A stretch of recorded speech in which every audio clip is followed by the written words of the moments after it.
Big day, very important day. We have a lot of important days at our White House, and this is, to me, the future.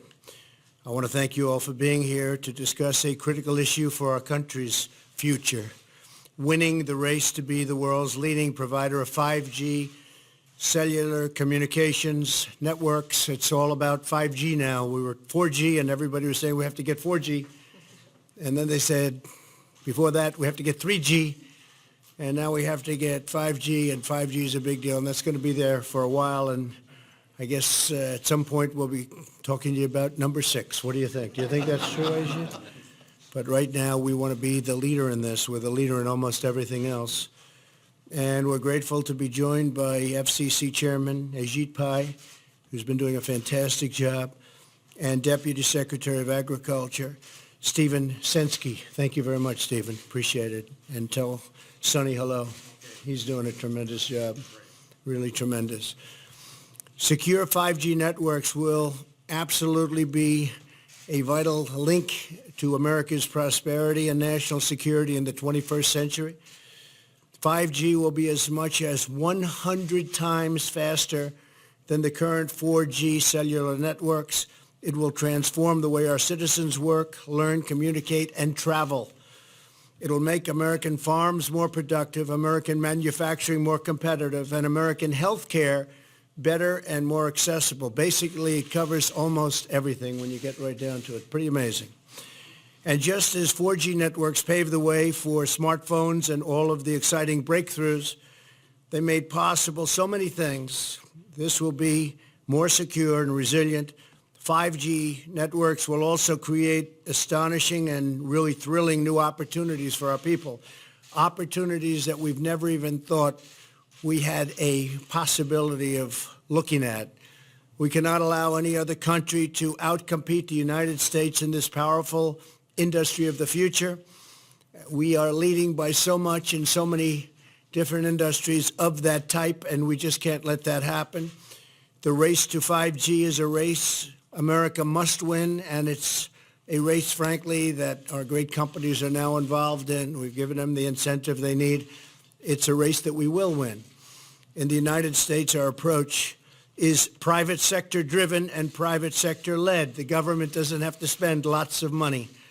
According to some estimates, the wireless industry plans to invest $275 billion in 5G networks, creating 3 million American jobs quickly, very quickly, and adding $500 billion to our economy. And as you probably heard, we had another alternative of doing it. That would be through government investment and leading through the government. We don't want to do that because it won't be nearly as good, nearly as fast, and especially in that business, I think that they'll be better doing the job than a lot of the folks that we know and love.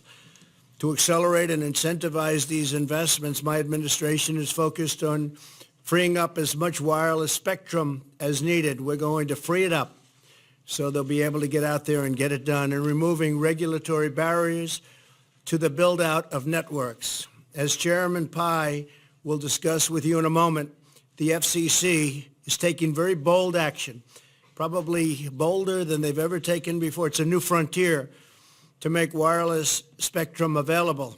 By next year, the United States is on pace to have more 5G spectrum than any other country in the world. That's a big statement because, as you know, some people got ahead of us. We should have been doing this a long time ago, as advanced as it may be. In addition, last October, I directed the Department of Commerce to develop a national spectrum strategy to free up even more spectrum for economic activity, including 5G. The FCC has also taken action to streamline the permitting process for 5G infrastructure with state and local governments. That's a big deal. It takes too long to get permits. We're going to free that situation up, and we're going to put limits, and the local areas are going to listen to us very, very strongly. They have a big incentive to do that. They must now approve new physical infrastructure within 90 days instead of many years. It can sometimes take 3, 4, and 5 years. We're going to put a limit of 90 days. And there is now a cap on the unreasonable fees local governments often charge. They get greedy. They think, hey, we can really take advantage, and it ends up that everybody gets hurt. So we're putting a cap on those fees. These changes will contribute greatly to building high-speed networks across America, and it's going to happen very quickly, very, very quickly. By the end of this year, the United States will have 92 5G deployments in markets nationwide. The next nearest country, South Korea, will have 48. So we have 92 compared to 48, and we're going to accelerate that pace greatly. But we must not rest. The race is far from over. American companies must lead the world in cellular technology. 5G networks must be secure. They must be strong. They have to be guarded from the enemy. We do have enemies out there, and they will be. They must also cover every community, and they must be deployed as soon as possible. As we are making great progress with 5G, we're also focused on rural communities that do not have access to broadband at all. And we have a couple of people from the great farms that I love that I'm sure voted for me. I won't ask them, but they seemed, I think they, for the most part, yes, good. I think for the most part they did. I know that almost automatically. I'd be very surprised. But I have to say, I've been talking about broadband for rural America. The farmers and others, they have really been, they just haven't been treated properly. And now what we're doing is we're making it a priority. That's the areas we want to go to first, so they're covered. We're also working closely with federal agencies to get networks built in rural America faster and at much, much lower cost than it is even today. So now I'd like to introduce a very special man who's really worked hard and gained the respect of the world, truly, because they see what we're doing in our country, who'll be making two major announcements to accelerate our 5G future and extend broadband access to every American. No matter where you are, you will have access very quickly to 5G, and it's going to be a different life. I don't know that it's going to be better. Maybe you're happy the way it is right now. But I can say technologically, it won't even be close. So, Chairman Pai, thank you very much. Please say a few words. Thank you very much.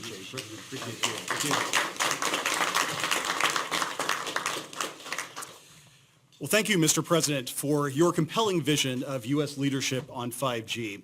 I also want to thank Larry Kudlow, the Director of the National Economic Council, for your steadfast support of this vision. Mr. President, as you observed, America must win the race to 5G, the next generation of wireless connectivity. And this matters for two key reasons. The first is national competitiveness. We want the good-paying jobs that develop and deploy 5G technologies, jobs that support some of the folks in this room, to be created here in America. We want these technologies to give our economy a leg up as we compete against the rest of the world. The second reason U.S. leadership matters is that 5G will improve Americans' lives in so many ways, from precision agriculture to smart transportation networks to telemedicine and more. We want Americans to be the first to benefit from this new digital revolution while protecting our innovators and our citizens. And as you pointed out, Mr. President, we don't want rural Americans to be left behind. And Mr. President, that's why I'm pleased to report that America is now well positioned to win the race to fast, secure, and reliable 5G. And don't just take my word for it. In February, ABI research stated, and I quote, "It is the United States who will win the 5G race in the short term." That same month, Cisco projected that in 3 years, 5G would be more than twice as prevalent in North America as in Asia. Last week, CTIA reported that America leads the world with the most commercial 5G deployments of any nation. And just this past Tuesday, it was reported that 5G-related job listings here in the United States increased 12% in just the past 3 weeks, according to data from an online job search service. Today, 5G is a success story, an American success story. Well, how are we getting the job done? As the lead agency on 5G, the FCC is pursuing a 3-part strategy called the 5G Fast Plan. First, we're freeing up spectrum, the invisible airwaves that carry wireless traffic. We finished our first 5G spectrum auction in January, and we're holding a second right now that has already generated almost $2 billion in bids. Second, we're making it easier to install wireless infrastructure. 5G will rely heavily on a web of small antennas. But when I came into office, regulations designed for tall towers threatened to strangle our 5G future in red tape. We have eliminated these rules because infrastructure the size of a pizza box shouldn't have to jump through the same regulatory hoops as a 200-foot cell tower. And third, we've taken action to encourage the deployment of optical fiber. That is because 5G isn't just about wireless. We'll also need strong fiber networks to carry 5G traffic once it goes from the air to the ground. And we've done a lot to make that happen, including ending heavy-handed regulations imposed by the prior administration. And here, too, we are getting results. Last year, fiber was deployed to more new locations in the United States than in any year before. But in the race to 5G, our early success is still early. We still need to do more, and we will. And so today I'm announcing 2 new steps the FCC will take to build on our momentum. First, the FCC intends to start its 3rd 5G spectrum auction on December 10th of this year. This will be the largest spectrum auction in American history. We will be selling 3,400 megahertz in 3 different bands. And for those of you who aren't wireless experts, that is a lot of spectrum. Second, to help build the infrastructure of the future, the FCC aims to create a $20.4 billion Rural Digital Opportunity Fund headed by the agency. This money will extend high-speed broadband to up to 4 million homes and small businesses in rural America. These next-generation networks will bring greater economic opportunity to America's heartland, including some of the great jobs building infrastructure, and they will help support future 5G technologies. In closing, I want to thank you again, Mr. President, for your leadership on 5G. Your White House has advanced your vision in many ways, from international treaty negotiations to much-needed regulatory reforms. I appreciate all these efforts, and in the same spirit, this FCC will help build a great and lasting legacy of American success on 5G. Thank you, Mr. President.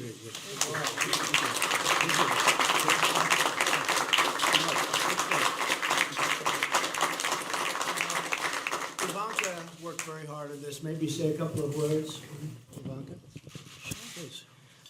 Well, thank you, and thank you, everyone, for being here today. Obviously, American dominance in the industries of the future is predicated on connectivity and digital connectivity, and 5G is the future.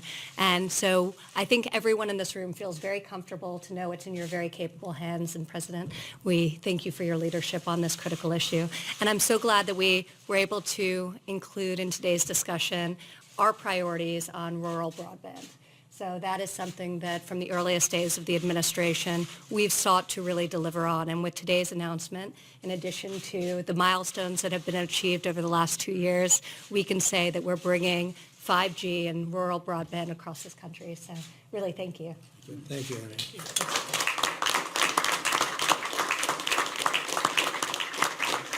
Would you like to say something on behalf of the farmers and our great people? Please. Certainly. Mr. President, we really appreciate the fact that you have put this emphasis on rural America. Right. The things that you have done in office have been tremendous for us. We look forward to the next several years of you continuing to do that. The theme that you struck today, though, of deregulation, broadening it out, and letting the American business, letting the American farmers and ranchers fix the problems of this country really rings hard with us. That's what we try to do, and that's what we'll take forward to build this nation. Thank you for your help. Thank you very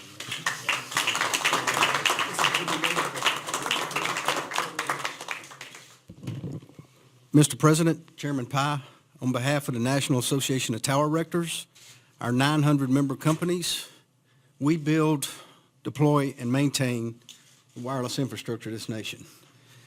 And y'all fixing to put us to work. We appreciate it.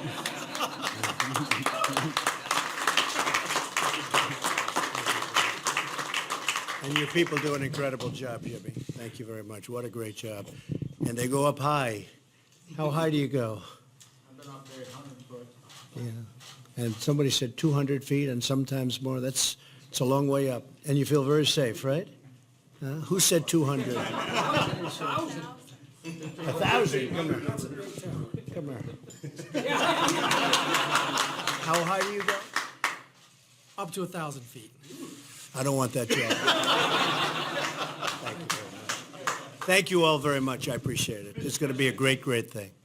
Yeah. Telling complains about sanctuary cities and illegal migrants? Can you read that? Well, you know, the people that are putting sanctuary cities where they're not even wanted, because as you know, in California and other places, a lot of communities want to get out of sanctuary cities. They don't want them, but they always seem to have open arms. So we thought rather than moving the illegal immigrants to other parts of the country, first of all, we're getting them, and we're doing the best we can with very bad laws. We have to change the laws, but we're apprehending thousands and thousands of people a day, and the law only allows us to hold them, as you know, for 20 days because of the most ridiculous laws probably we have in this country. If Ajit had laws like that for 5G, you wouldn't have anything built. You'd never have the first cell put up.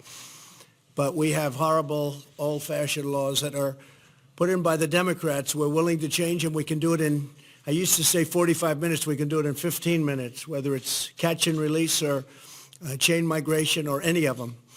The asylum laws are absolutely insane.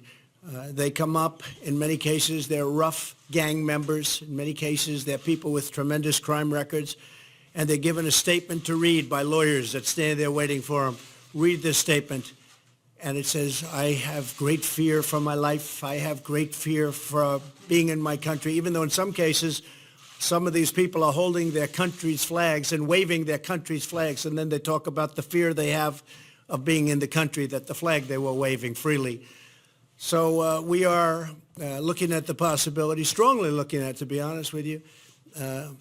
California, the governor wants to have a lot of people coming in, refugees coming in, a lot of sanctuary cities, so we'll give them to the sanctuary cities maybe to take care of if that's the way they want it, because we can only hold them under the current law for 20 days. So we apprehend them by the thousands and thousands a day.